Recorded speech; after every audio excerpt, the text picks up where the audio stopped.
This is 7 National News, and in our top story, the Ministry of Climate Change and Environment has taken a number of precautionary measures on imported food products from Brazil, following information received by the ministry that the Brazilian authorities have suspended the activity of 21 Brazilian companies. The suspension is on the grounds of unhealthy practices in the production process of the companies. And according to news agency WAM, the ministry stated that through an early notification system on food products, the ministry has identified 6 facilities which export its products outside of Brazil.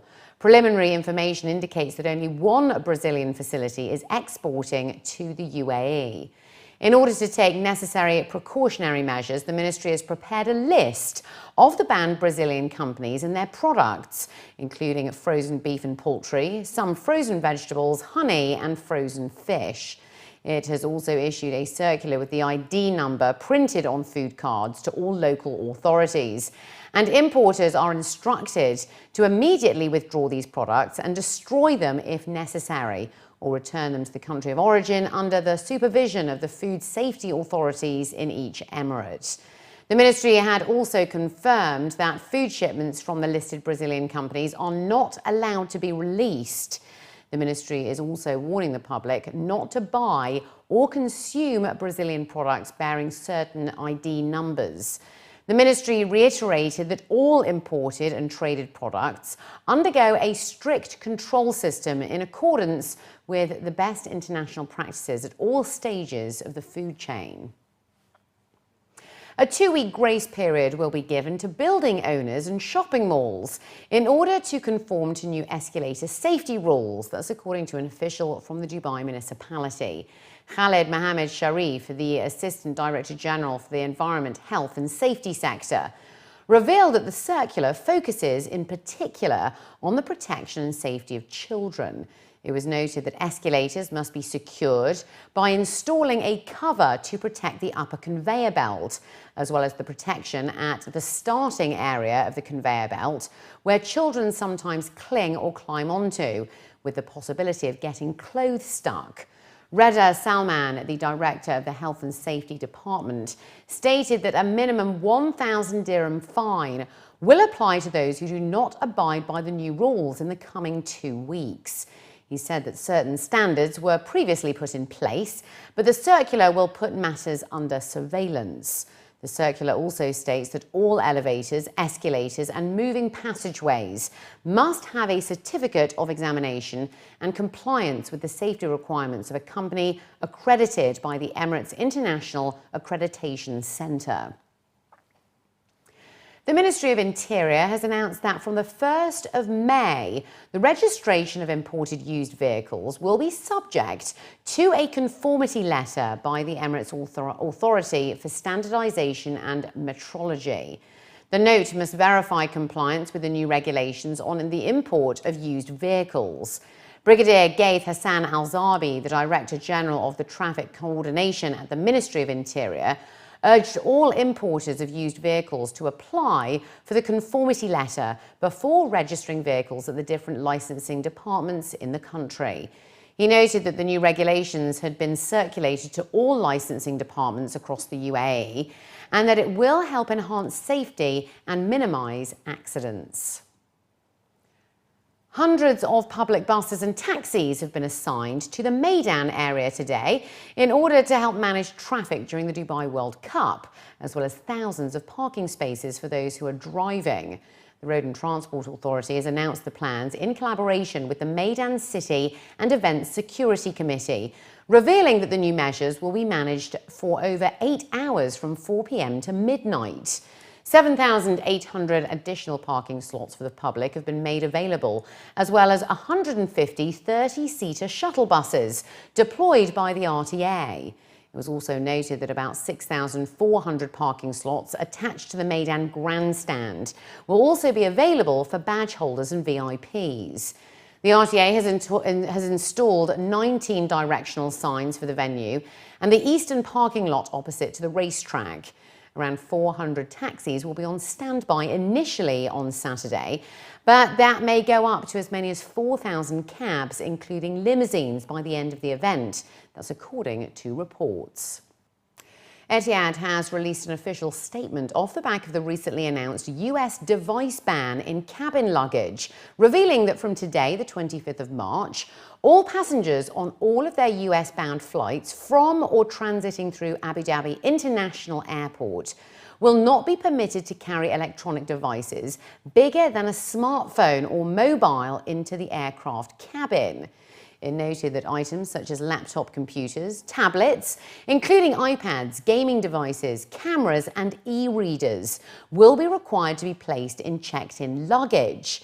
Medical devices, however, are exempt and can be carried on board.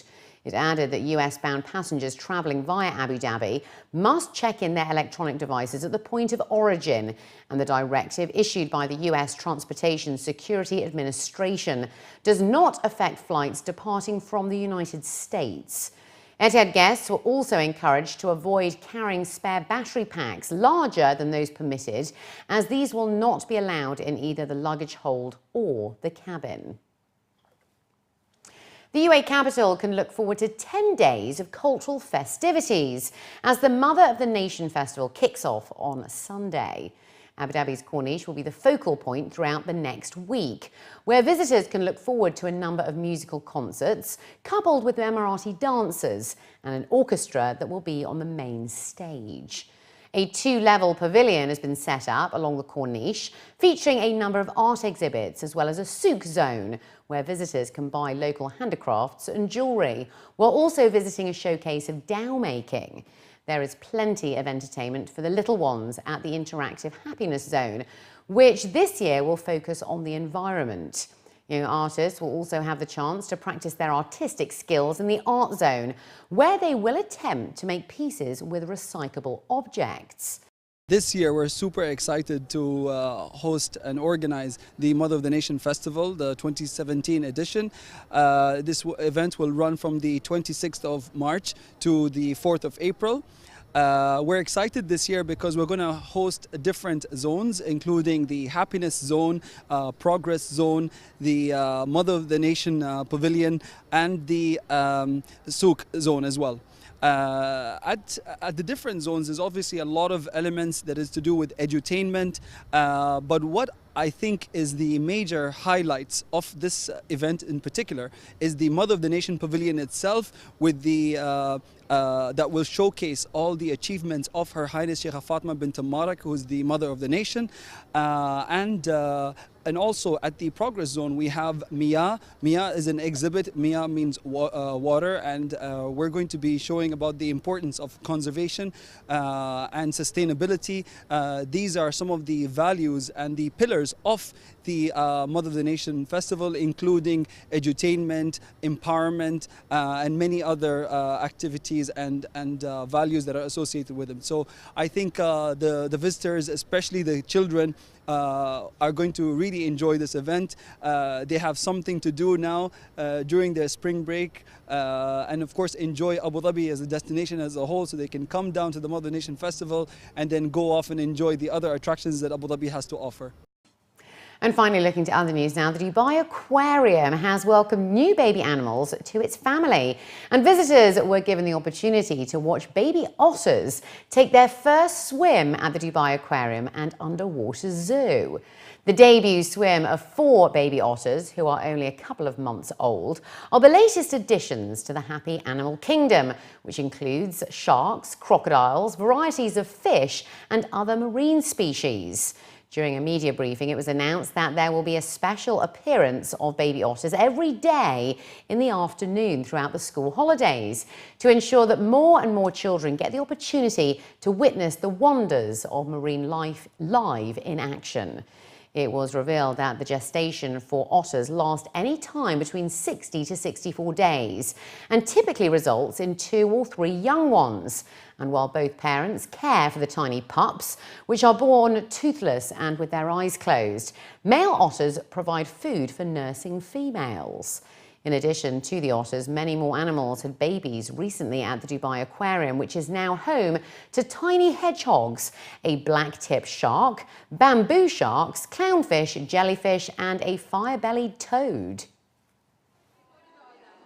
So what's happening behind me is the family of otters have just come out for the first time on display. In there we have our 51-year-old babies. There's 4 of them, two girls and 2 boys. And we're expecting them to take their first swim. However, there seems to be some dispute between mum and dad as to whether or not the babies should be in the water. So we're going to have to wait and see who wins and how this pans out. So the babies have been back at house ever since they were born. They were born back in January 31st, and essentially back at that time they really needed privacy. So they were in a den, and mum and dad sort of take turns taking care of the babies and also feeding each other and making sure that the whole family is happy.